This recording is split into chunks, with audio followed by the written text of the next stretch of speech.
everyone, and welcome to the Scaling Innovation Application Support webinar. We are just waiting for a few more attendees to join us. While we do so, I'll get started with the housekeeping information. So next slide. Next slide, please. Thank you. So first of all, my name is Giulia Lorenzini, and I'm the SME Innovation Funding Team Lead at Connected Places Catapult.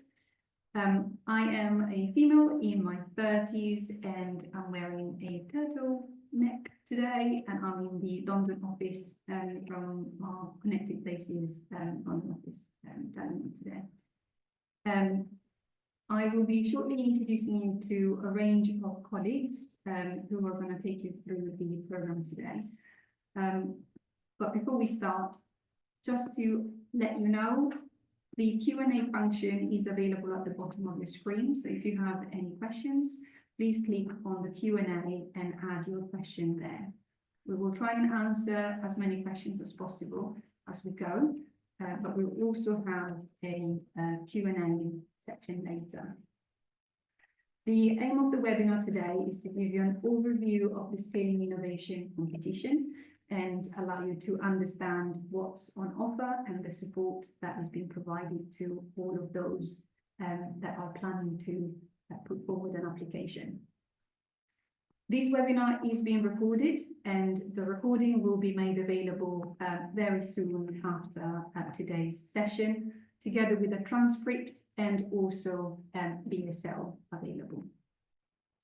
There will be a number of drop-in sessions that will take place between now and the close of the competition. And for any information, we will provide an email address that you can contact to book your one-to-one session as well. Before we start, the two eligibility criteria that we would like to draw your attention to are that competition is open to everyone, as long as your lead organization is based and registered in the UK. And also, you need to demonstrate alignment to one of the three challenges, which we'll shortly be introducing. Next slide. Just to give you a flavor of the day, we are going to go through 5 program items. First, we're going to give you an introduction to ncat. We are then going to explain the challenges and opportunities for SMEs interested in this competition. We're going to explain the application process and how we will score your applications. We'll explain the funding mechanisms that will be used for this competition, and we will conclude with an overview of the program, and as I said before, a Q&A session at the very end. So on that note, I'm glad to introduce Damien Joseph Richman. He is a board member of ncat and also a member of the DFT group, which is the Disabled Persons Transport Advisory Committee. Damien, over to you. Hello, everyone. Thank you for joining on this amazing call, and I'm hoping we'll get some amazing projects and solutions out of it. I'll just give you a quick overview of what ncat is and the social model, and just to give you an overview of what I look like. I'm a 42-year-old gentleman. I'm a wheelchair user. I'm currently wearing a burgundy jumper and a pair of headphones with a microphone, and that's the description.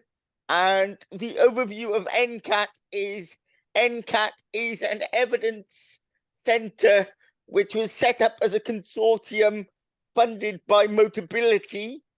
And that evidence centre is to help basically overcome the barriers that disabled people are facing throughout transport and the built environment.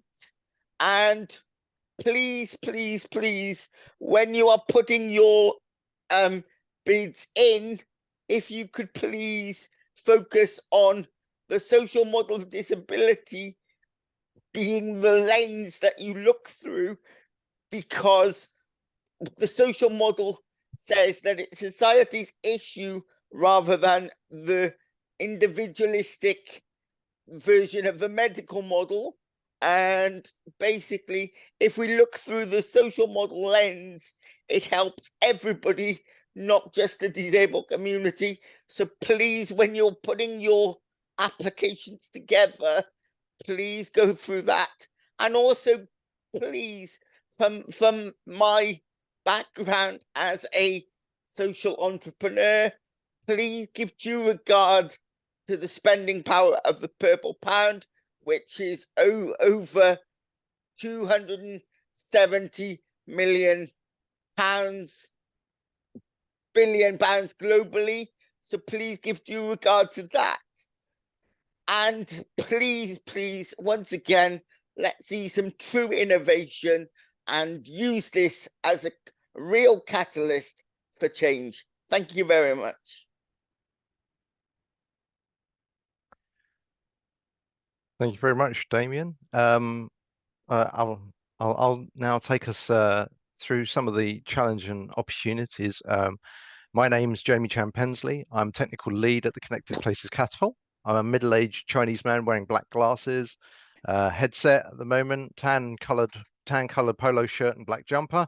I've got short black hair, or it used to be black, and now more a smattering of salt and pepper due to my 2 young children.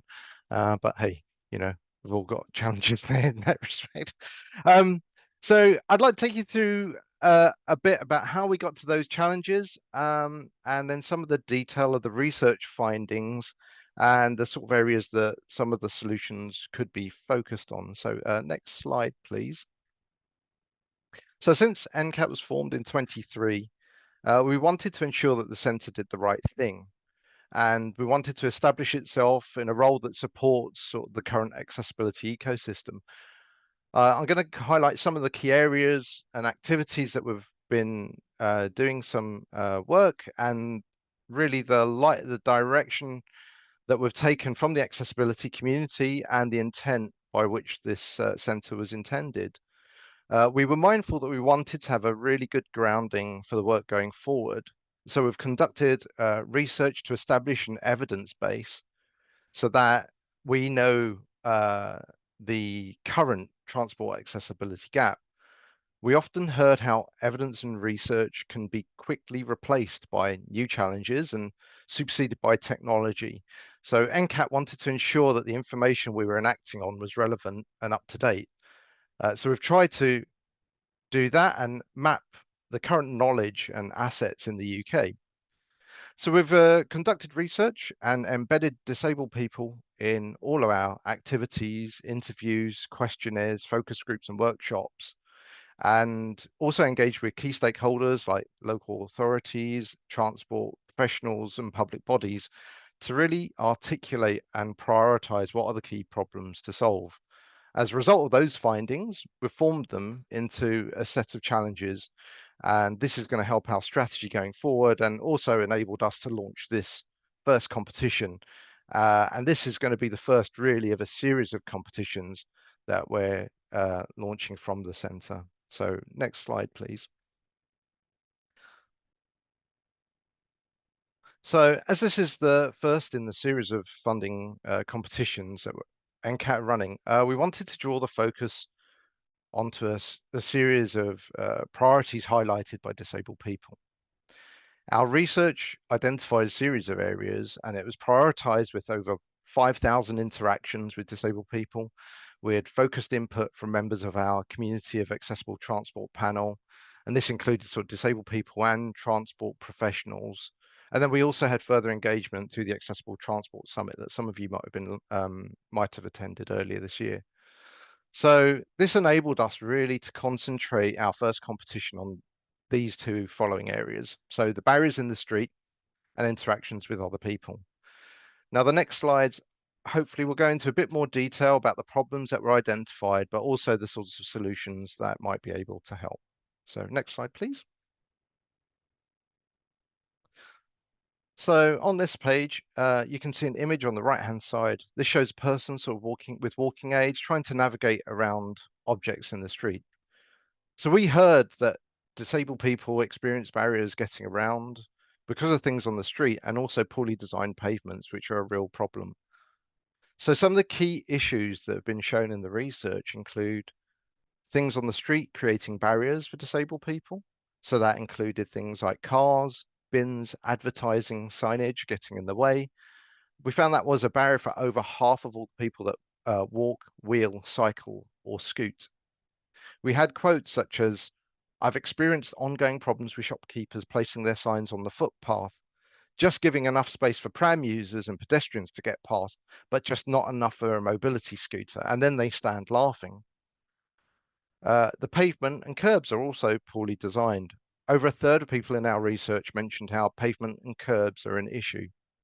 As one person said, the bad condition of pavements, lack of drop curbs, and roadworks can hamper access, so blocking things like the drop curb.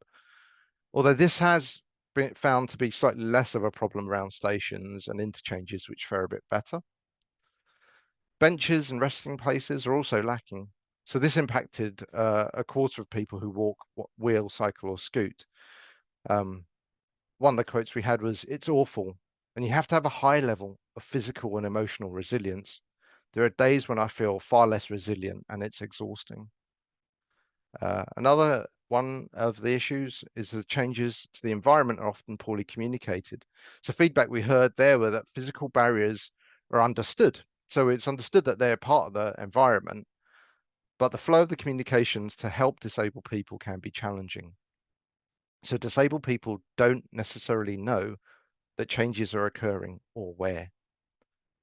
Education is also required on the needs of disabled people. So awareness and knowledge needs to be improved and increased with the general public to change behaviours such as pavement parking, poor placement of advertising boards, and just general inconsiderate behaviours.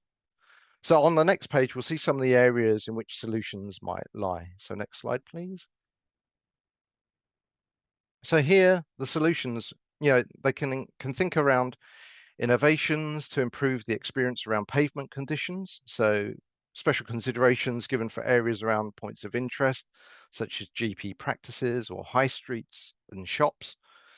Support around challenges mentioned earlier of non-permanent street obstacles. So this could be ways of helping to reduce the physical or mental effort when navigating the environment.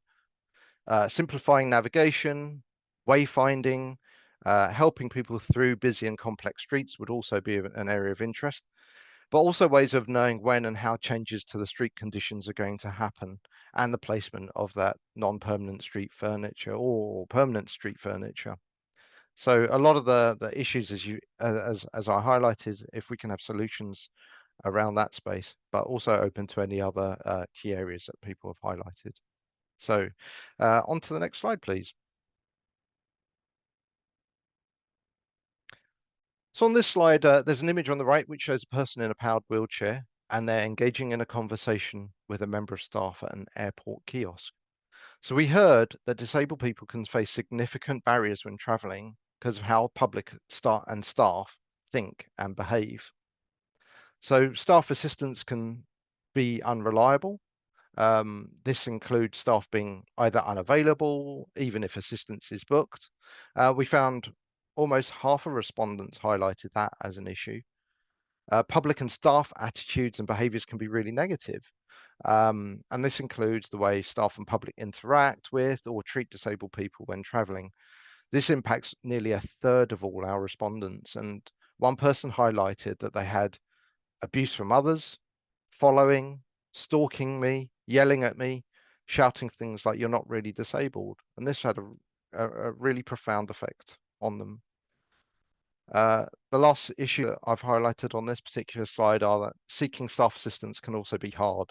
So this barrier includes booking passenger assistance at a station, and this impacts a quarter of users on airplanes, boats, trains, trams, and underground trains. I think one verbatim we had that was really profound was, "No staff means no help." So The next slide will go again into some of these solutions that might be interested, we might be interested to see. And these solutions might be ways to increase awareness of disabled people's needs. So this might be through being able to provide either information or preferences to staff. This could be at any time throughout the journey, the end-to-end journey. Ways to enhance the customer or user experience. So improving the ability to seek staff assistance. So booking, engagement, and the overall user experience. Or improving the reliability or the standard of staff assistance that's provided. So, and this can be, with all of these, it could be any modes of transport and different interchanges, but impactful ways of providing training or increasing the understanding of disabled people's needs would be of real interest to us. So my next two slides really go into a bit more detail on the open call that we have. So on to the next slide. Here you can see an image of a person in a wheelchair with their family. And this has, they've got two little children and they're looking to board a train with a ramp. And in the doorway of the train, there's another person with bags coming off onto the ramp. And this image was used because it kind of depicts another different scenario to the others. But really, the open call is an opportunity for any innovations or ideas that don't fall directly into the other two challenges that I've just gone through. But if there's anyone out there with any good ideas, we want to hear about it, as Damien kind of mentioned at the beginning. You know, we welcome any applications for solutions, and it could be around a new technology, but also some of the other key themes we heard about from the findings weren't necessarily technologies that will make an impact. So changes around current processes, products, business models, types of services that could be provided. So anything really that will be impactful in having genuine kind of impact. So the next slide, my last slide, really highlights some of the other areas that were priorities that we heard from our interactions. So there's a lot here on this one, but it was to kind of give a feel for some of those other areas of importance. So we heard about challenges of getting on and off vehicles, the poor design or the lack of consideration of disabled people's needs on public transport. We also heard about the need to improve aspects of the end-to-end car journey, including parking and charging and accessing right information at the right time and in the right format. So these are all sort of areas of improvement. Other key themes that can really influence as well are ways of involving people, disabled people in the decision-making process, making decision makers accountable for accessibility improvements, and ways of circulating case studies, benefits, or processes to lead to the best co-production possible. So I hope this gives a good feel for the challenge spaces and the areas of interest that that have come through the centre. And we're really interested to hear and willing to hear from any innovators out there. So please do get in touch. I'm now going to hand over to my colleagues Anya and Henry, who are going to take you through the application process. Hello, I'm Anya. I am the program manager for scaling innovation on ncat. The spelling of my name, as you can see, is A-I-N-E. So if you see that in an email, it's me. Or if your screen reader reads out Ain, that's also me. I am a female. I'm in my 30s. I've got blonde hair roughly to my shoulder, and I'm wearing a black top with blue stripes. There's quite a plain office background. Today, I'm going to discuss how you will apply for the program, accessibility, what you will receive after the webinar, and our scoring criteria. I'm then going to pass to Henry, who's going to discuss our funding and key dates. Next slide, please. So the application process. The application guidance document is your biggest support tool. It explains everything you need to know about how to apply. It's available on our website, but we'll also send it to you after this webinar. It takes approximately a minimum of 15 minutes to read through this document. If you want to go through the document with myself or Henry, or there's parts that you would like clarified, you can book in time with me, and this, how you do so will be detailed in the post-webinar email. For this program, you'll be applying through Simply Do. This is on the program website. The link is also going to be sent to you after the webinar. The application form has two parts. Some are initial due diligence questions, and then we have 16 questions about your innovation. The questions that we ask are there to support you in providing the relevant answers to our assessors. You don't need to worry about providing any additional information. Only what you're asked in the form is going to be evaluated, so please focus on keeping the answers concise. Also, a note, our assessors are looking at the information that you provide. Spelling is not going to be evaluated by our panel of experts. And if you miss any area in the application, or we feel we need additional information, we will reach out to you in order to get it. Next slide, please. I'm going to discuss accessibility. Myself and Henry are here throughout the process. If you'd like to discuss accessibility at any stage, please contact us at scaling.innovation@cpcatapult.org.uk. We'll reach out to you via this email after the webinar. We're here and we can offer one-to-one support if you need help at any stage throughout the application process, or you want clarity on any of the questions. We cannot give feedback on your innovation or provide feedback on the answers, but we can aim to make the process more seamless for you. Also, we understand that the Simply Do form it's a long form, and if any element of the form is challenging, we're happy to discuss alternative ways for you to submit your application. After this webinar, all of our documentation will be available with BSL interpretation. We'll make sure to notify everybody when this is ready. And also, in order to offer you more time to apply for this program, we've extended the application deadline to the 19th of December. Next slide, please. After this webinar, we're going to offer a post-webinar pack, and this will include a recording, transcript, BSL sign language of what we've covered today. We're also going to send information on our drop-in sessions. There will be Calendly links to discuss accessibility. That's a one-to-one with myself or Henry, and our revised documentation will be provided with key dates. I would ask everybody to make a note now that that new documentation that's sent, use that as your reference. The new dates are at the end of the document, and we'll just clarify. Henry's going to go through them in a moment, but just so that you have them in your guidance document. Next slide, please.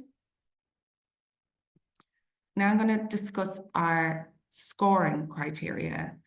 The scoring criteria is what we use to assess each application. This means that we're applying the same standards to every submission. Each area has a specific weight that reflects its importance, and this allows us to focus on the strength of your proposal. So the higher the weight, the higher the importance of that section. For NCAT scaling innovation, the highest priorities are the solution and impact. Each are weighed at 30%.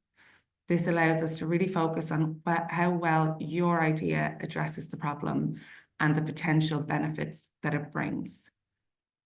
Scalability is next. We value ideas that have the potential to grow and make a lasting impact. And we also look at project management and the team. This is how your project is going to be managed and who is involved in it. In this area, we just want to see a strong plan and ensure that you have got the expertise in order to deliver your project.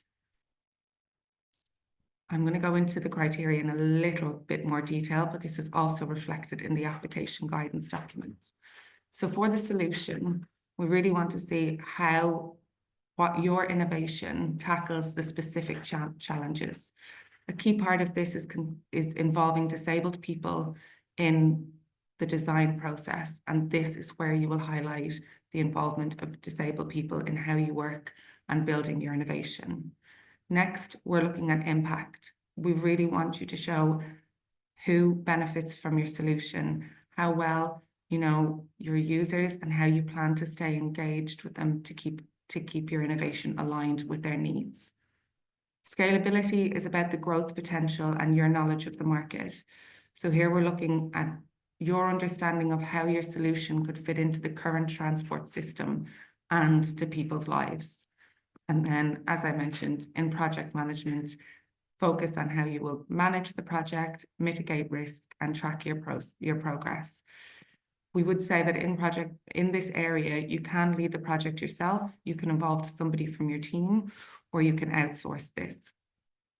For your team, we're looking at your team's expertise, and here we're asking for a clear and honest breakdown of the skills that your team will bring to this.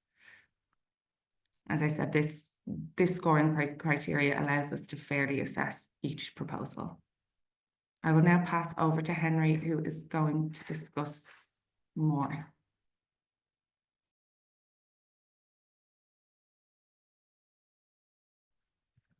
Hi everyone, my name is Henry Belfiore and I'm in the Innovation Funding team as an Innovation Funding Officer. So I'll be helping you throughout the program with all your funding needs and queries.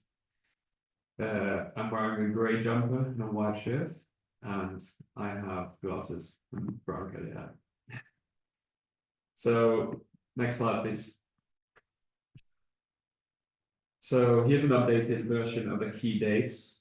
As you may know, the applications are now open since the 24th of October, with the application deadline being on the 19th of December at 12 noon. This is the final date to submit your application and to make sure you completed all your steps before this date. The shortlist selection is December 2024 to mid-February 2025. During this time, we'll be reviewing your applications, and there's nothing more that you should be doing during that. In the interviews date is the 24th of February to the 7th of March 2025. And if you are shortlisted, first of all, congratulations, and then you'll be invited to an interview. And we will ensure the interview process is aligned with your needs.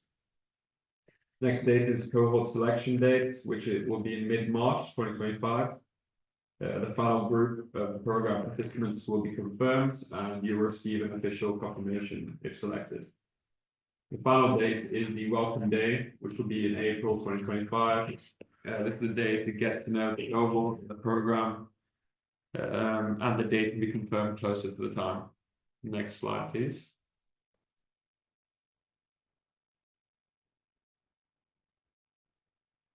So, in terms of the funding throughout the program will be grant funding, which is a sum of money awarded to you, to your organization that you don't have to pay back, and this will be excluding VAT.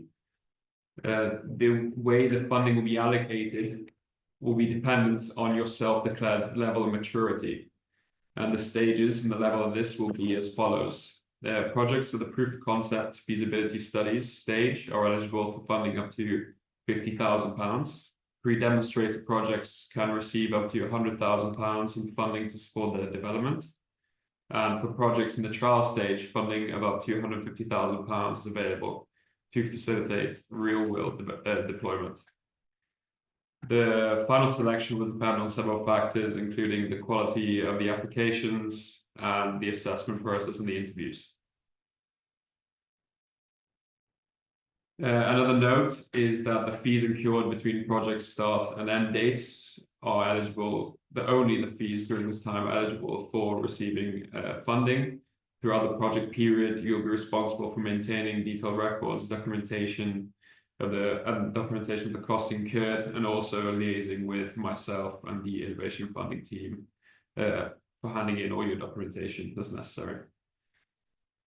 Funding can be used to cover a wide range of expenses related to the development of your project. This includes personal costs, which will be salaries for staff directly involved in the project. Rates should already include overhead costs, therefore no other overhead charges should be made. Also equipment, materials and consumables. So these are necessary tools, equipment, supplies that you'll be needing. R&D, research and development and prototyping. Consultancy and expertise. so for external advisors and consultants, and finally travel and subsistence, so travel expenses related to project activities. Next, I'll be handing over to my colleague Sophia. Thank you very much.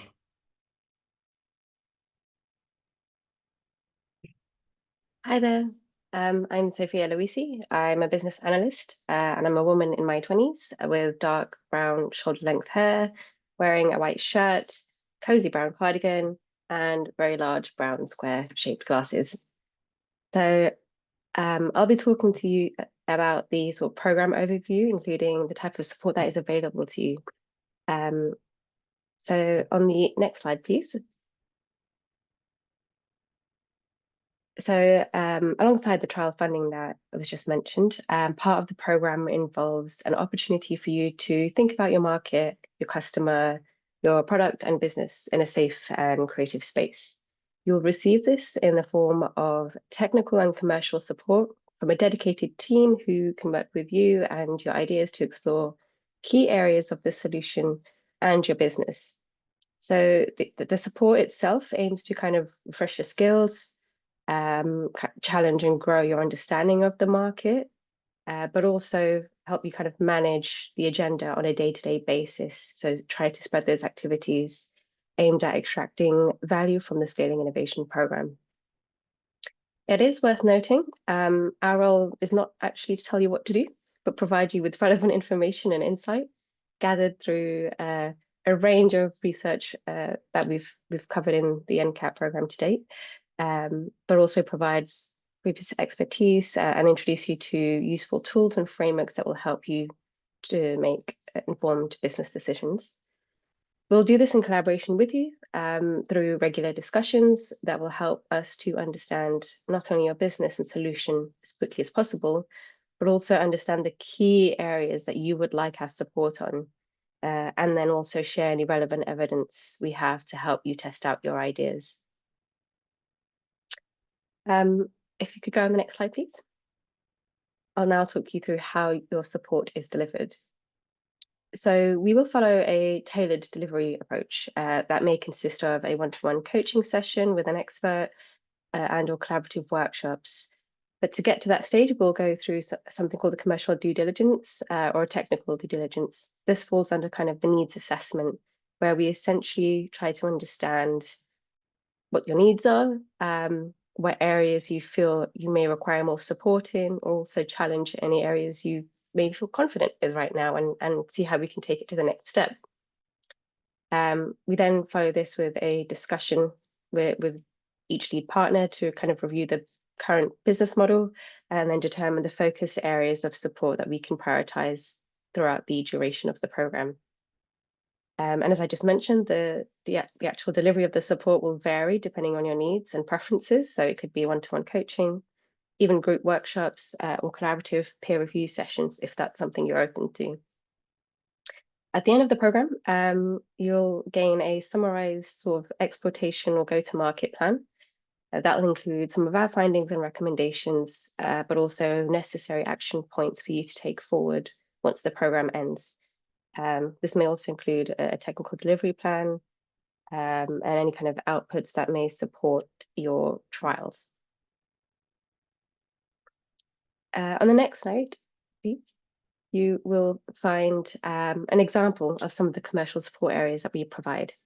This will include all stages of growth, regardless of your TRL level. We have a look from everything from kind of problem solution fits to go-to-market strategies, and we provide human-centered design and technology-focused support as well. So we can focus on that as part of the needs assessment to help develop your solution and also try and accelerate your growth in the market simultaneously, if possible. So we have a few examples here, but I'll hand you over back to Julia to provide you a summary.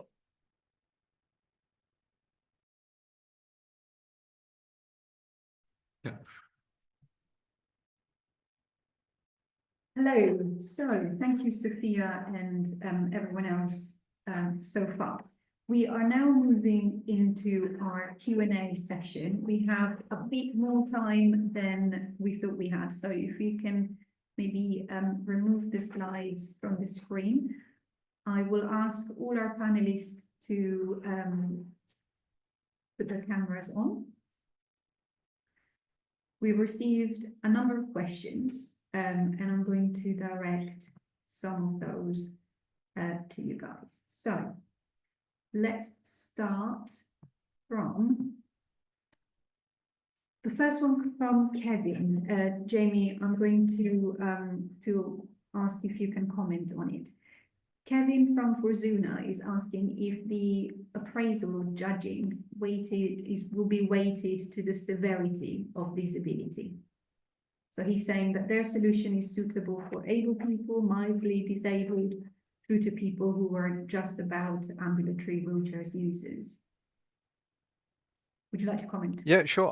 I'd say at this point we don't have any weighting on the severity, in the sense that there's a large level of usability that could come from such a solution that helps people across the board. So, Kevin, no, we don't have a weighting specifically on severity of a disability, because disabilities can be so different, on the level of how profoundly affected a condition may be. So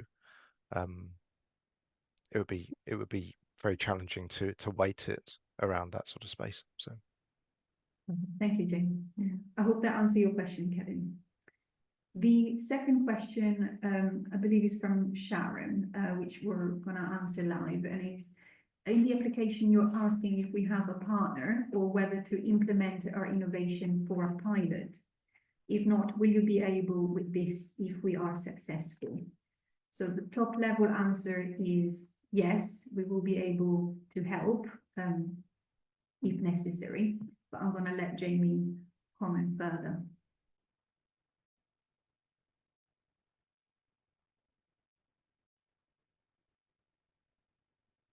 You're muted, Jamie.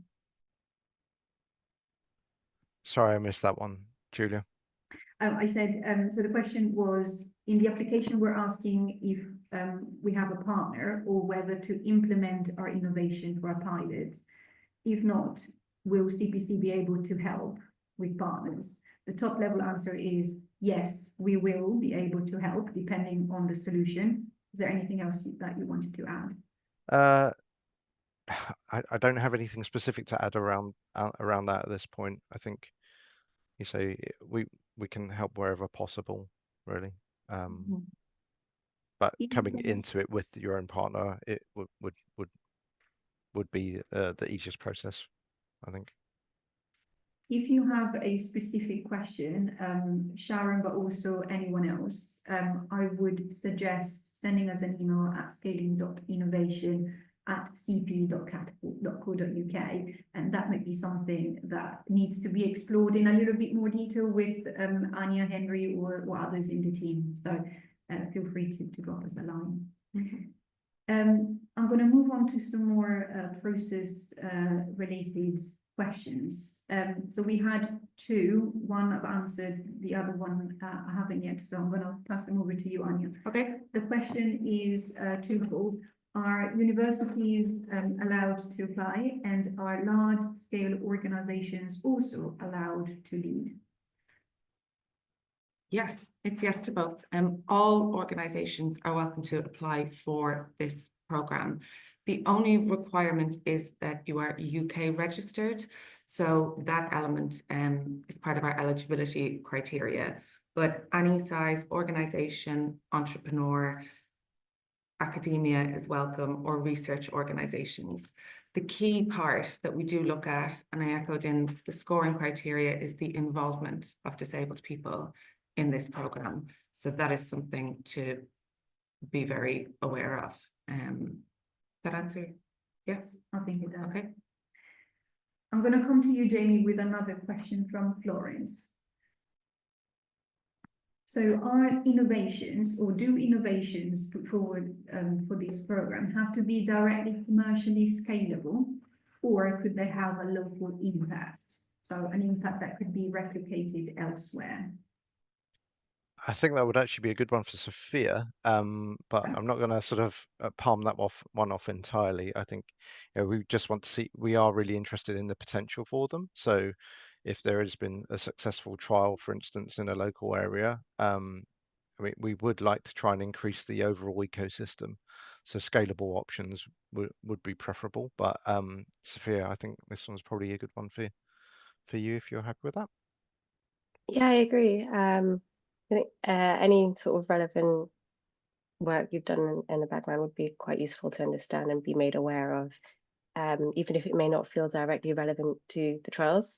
Definitely worth something that we can discuss in more detail. Thank you both. I'm going to come back to Anya and Henry. Just a clarification, if you can just maybe reiterate the funding amounts per maturity level, please.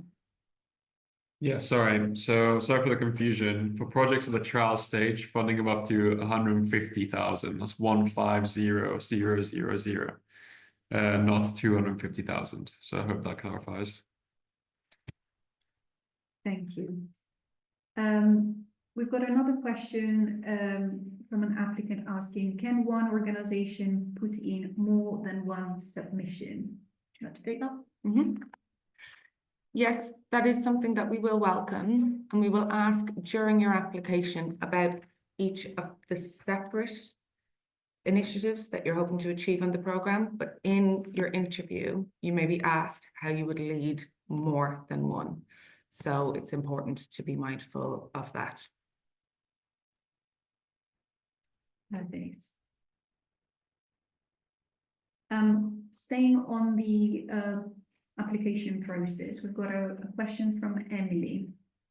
You stated that 30% was given to solution and impact, so high score, a high weight. Please, can you confirm the other bandings, medium and low?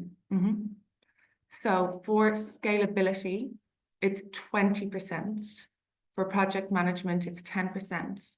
And for team, it's also 10%.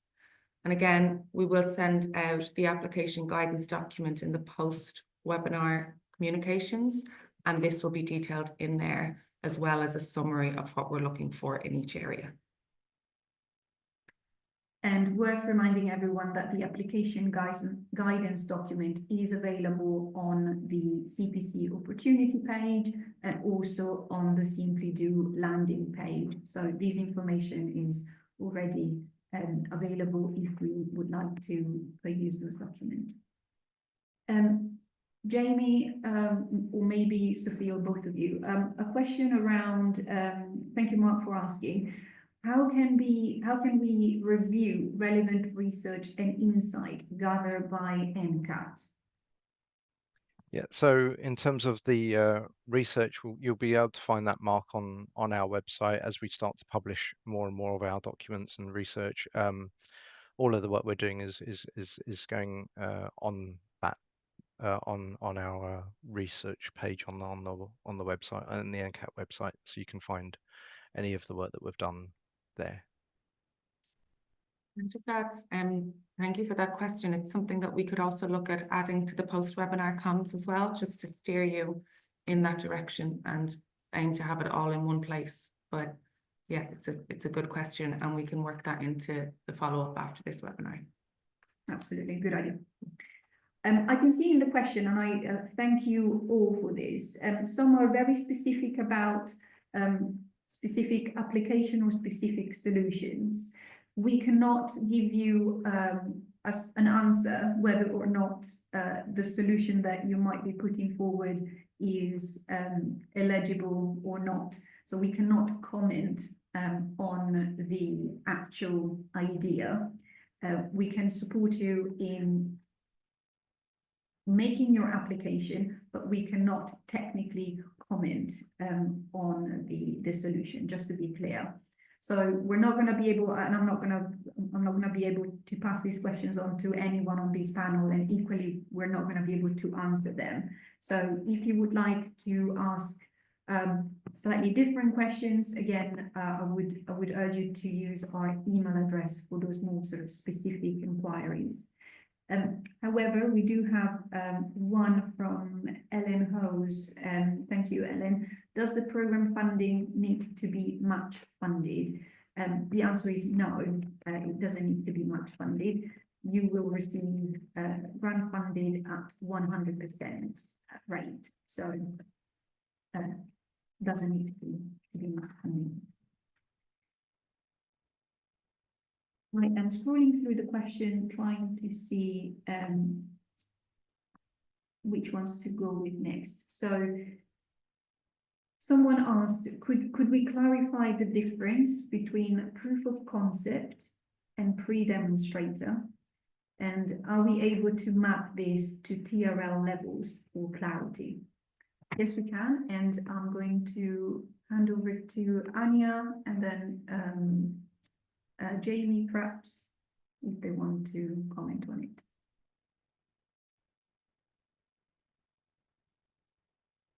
Who would like to start? I don't think we're fighting over that answer, are we? Definitely. Can't see any fighting. Jamie, do you want to take a first stab? Yeah, I mean, in terms of TRLs, we were looking around the TRLs 4 to 5 for those, and it really is, yeah, as you know, that's where you are on your TRL levels effectively. So we tried to stay away from TRLs just in terms of the potential complications of and people's familiarity from TRL levels. So please just apply with what you have in mind, and we'll do the filtering for that element. I can jump in. Yep. And just with regards to the mapping, as Jamie said, we did steer away just of the terminology and the language of TRLs. But for proof of concept and feasibility, that's roughly a 1 to 3, maybe 1 to 4. Pre-demonstrators is 4 to 6, and then trials is above 7. So if it does make you more comfortable to have that as your reference, you can drop us an email and we can ensure that you have that in a diagram if that's easier to work with. I will also draw your attention again to the application support guidance document, where there's further information about each of these concepts in plain English, if you would like to consult that. Okay, so we've got a question from Ben. Can you submit an application that spans both barriers in the street and open core? The question is, yes, you can. However, you will have to pick one challenge when you submit it. So you will be asked on the form to pick one challenge. By all means, your solution could be related to both, but you will need to pick one or the other. I hope that helps. So we have got another question from, I don't know the name, but the question is, would new innovation that can address footway surface quality be of interest for this funding scheme? And would NCAT help in terms of involving disabled people and getting their feedback in our design? That's really interesting, and we've been discussing internally as well. So can I come to you, Jamie, first for this one? Yeah, I think it would be of interest, and I think we would like to, if we can help involved. So this is all in terms of if you're planning where you would do where or how you might want to do some of that testing involving disabled people. We could potentially support in linking up with the necessary users. Thank you. I've received a couple of questions around contractors outside of the UK. So I've grouped them together into one, and I've answered also in the Q&A function. It is okay to engage and work with contractors that are not based in the UK. They cannot lead a project, but they can be partners or they can be consortia members of your project. That's absolutely fine. What we do require is that in the application form, you explain the value that said contractors or partners would add to your project. And we would like to understand why going outside of the UK would provide more value than working with someone that is based in the UK. So you do not have to seek approval from the team to do that. You're welcome to get them involved and add them to your bid. In the question around team, I think it is, we would ask you to elaborate a little bit more on the reasons why. I'm going to come to Henry and or Anya, up to you, who would like to take this one. Could you give an indication of the likely number of awards? So we're aiming to have 15 SMEs as part of this programme.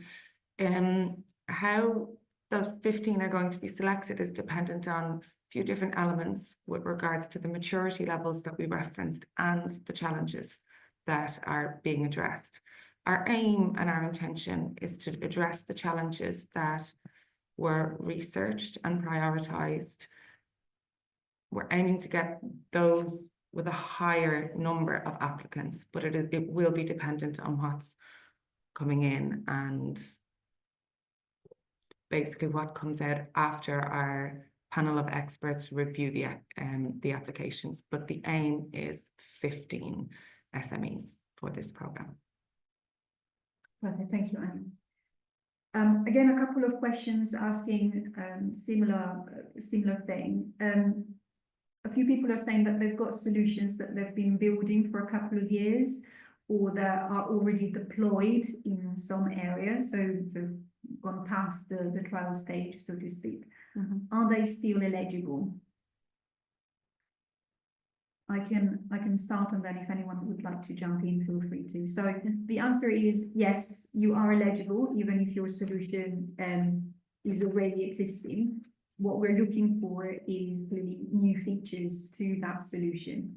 So there is an aspect of novelty clearly that we're seeking through this competition. So we would like you to explain to us how your solution is addressing that challenge, and also if it's gone over the trial stage, why would you be seeking to conduct another trial? Or if you're looking at perhaps adding a new module or a new feature to said developed solution, that could potentially be considered for a low TRL project, so a proof of concept, for instance, project. So that is something that will have to be explained in your competition. But the bottom line is yes, you are welcome to submit. Anya. I just wanted to add as well, what I noticed in the question was you could be looking at a new area of the market to implement your innovation. Yeah. And I think focusing on that in the application and highlighting what you want to achieve would be key. So you spoke about the what, and I'd say also pay attention to the where it's going to be implicated and the potential impact it could have in that new area of the market. Absolutely. I can see another question around overheads. Can they be claimed? Would you like to take one, Henry? Yeah, so as I said earlier, when referring to personnel costs, rates should already include the overhead costs. Therefore, no further overheads charges should be made. I hope that answers the question. Yeah, absolutely. And- Overhead should be included in the labour cost. I can see a few other questions in the chat, so I'm going to move from the Q&A. Apologies, allow me to swap between things. Are only current mode of transport considered or future transport as well, such as driverless vehicles? Really interesting question. Thank you, Shravani. Jamie, would you like to take that one? Yeah, I'd like to say that we, future transport and novel transport, new mobility methods, all of that would be of interest to us. So, yep. Please consider all, and as the likes of say for Zuna, for instance, is a type of transport that doesn't currently exist. Yeah, we're looking at any solutions really to overcome some of the challenges. And staying on that note, Jamie, would proposals focusing on non-urban accessibility acceptable? Perhaps as part of the open call, what would you say? Yes, yes, I would say it is. Perfect. Anya, Henry, another question for you. Will there be more detail to the scoring criteria beyond the bands and guidance on what is required for a top mark? And will there be more detail? On the scoring criteria? Yes, this is outlined in more detail in the application guidance document. It gives a more granular description of the areas and where to focus. I'm hoping that that will give you all the information that you need, but if you would require more clarity, please reach out to us on email and we can go through it in more detail. But the application guidance document does break down each of the areas and what our panelists are looking for as such under each of those areas. Brilliant, thank you. Answering another call again, picking up on a couple of things that have been mentioned already, but just reiterating for clarity. This competition is, yes, for products, services, ideas that are already well developed, even in the market. However, this is also for ideas that need research. So we are accepting a whole range of different proposals, going from proof of concept, or for those familiar with the technology readiness level, low technology readiness type project, mid technology readiness, and also already well-developed product and services. So hopefully that answers a couple of questions on that note. I'm sorry we're not able, like I said, to answer specific questions on the solution. So get in touch via email if you would like anything on that. Jason is asking, the submission date has moved to the 19th of December. Can you provide an indication of when the project is likely to kick off and when we would be expected to conclude? Yes, based on the new deadline, the projects are expected to kick off April 2025. The new timeline is going to be detailed in the application guidance document. So yes, it's looking to open April 2025. For 6 months. For 6 months, So yes. April to September. So the duration doesn't change. It's just the start date is beginning of April instead of March. This is an important question. This one? This one. Oh yeah, absolutely. So Anya would like to answer this question live. There you go. Anya would. So I can see here, I don't have the name, but I understand that you are using British Sign Language, and I wanted to make sure I could respond because I understand your interpreter is there. We will have alternative options with how you can submit information. It might be something I will have to spend time with you on to ensure that the process is comfortable and as accessible as possible. And we may look at extending certain elements of the application to ensure that we've got that process in place. I can reach out separately from this webinar to outline in more detail what that will look like. Perfect. Someone anonymous asked who will be the panelists. I believe, please let me know if I'm mistaking the question, but I believe you mean who will be reviewing the applications and their background. If that's what you're asking, the question is a mix of technical experts across various disciplines, as well as disabled people or people with lived experience of disability. So it will be a range of them. We cannot disclose their names to avoid bias. I hope that answers your question. It is now 12 o'clock. We do have some more time for other question. Let me just see if we can take some more. So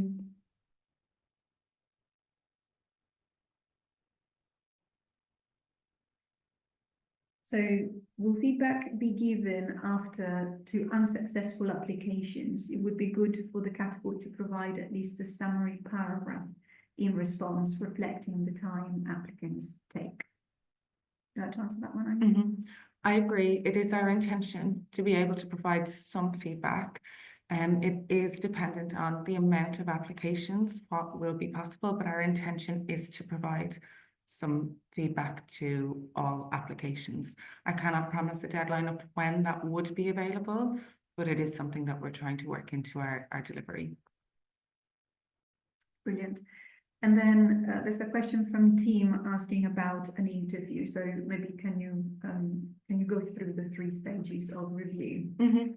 So after the application deadline, we've got the shortlist selection, which has taken place from December to mid-February.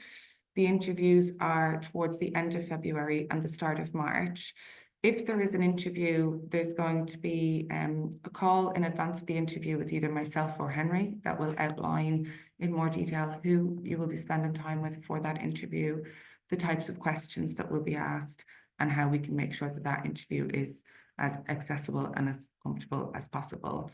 So yes, there's time spent with myself and Henry as well in advance of the interview.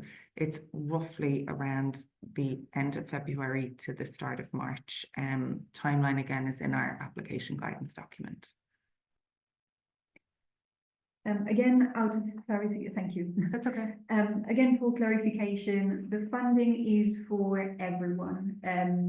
We've said it a couple of times, and apologies if the SME has sort of made its way there in the conversation, but the funding for this competition is for everyone, organizations, individuals, entrepreneurs, universities, research institutions, you name it. So it's for everyone, not just SMEs. Now, in terms of funding, I'm going to come to you, Henry, as the man who will have to disburse the funding to the successful winners. How is the funding provided? Will it be advance payments or in arrears or on completion? So I believe the funding we provided in two different payments over the 6 months. And the split will be 60-40%. So you will receive 60% on payment 1, depending on your submission of the correct documentation. And then the final payment will be 40% towards the end of the program, where again, you will have to hand in the requisite documentation, and then you will be receiving the final 40%. So. Brilliant, thank you. I hope that answered the question. Again, picking up since we've been talking about assessors, so we're not going to be necessarily able to find assessors matching the exact requirements and specialty of each proposal. So as for all competitions, there will be a pool of assessors, and the assessors are trained and have enough knowledge to be able to technically review the proposals.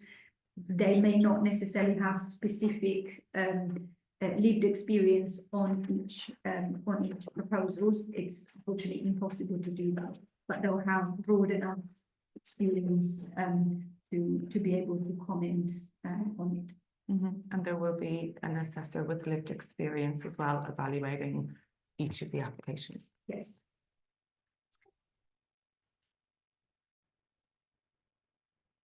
The other questions seem to be quite specific to it. If you, for whatever reason, disagree, by all means, feel free to email us to cp.catapult.org.uk, and we can let you know whether we can answer those questions or not. Can I just jump in? Of course. I think I've seen one or two questions around rural areas or community areas. And I think this programme is definitely not London centric, its impact throughout the UK. So yes, it is open to solutions that are going to be built into rural areas or community areas. Yes, I just wanted to ensure we touched upon Yeah. that. Absolutely. Let me see, how many people with mobility challenges would you need to involve from Dolina? Can you maybe explain what you mean? As in, as part of your proposal, or? I think I understand. I Okay. might attempt an answer. I think Right. it's not so much the how many, it's how you have a disabled person involved. So it's not necessarily the number, but it's how they are involved and in what areas of building your innovation they are involved. So it's more about how you're working with disabled people as opposed to the number that you are working with. I think that. Please let us know if that's what you were asking. Put in as many as possible as part of the proposal, how much reach we can have. Thank you. Brilliant. Okay, brilliant. Just one last one around assessors, again, picking up on a couple of comments. Everyone, so all assessors will be asked and required to declare any conflict of interest. So that will be asked at the very beginning of the process. I think we've answered everything that we could so far. So I will probably suggest we close the Q&A here.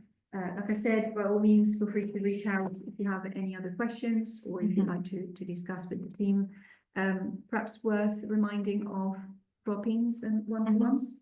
So I just wanted to remind you that after this webinar, we will send out a post-webinar pack that will include information on our drop-in sessions and how you can book in one-to-ones. There are some questions that we're not able to respond to now, but we can aim to get our Q&A transcript. We're aiming to get our Q&A transcript in the post-webinar pack.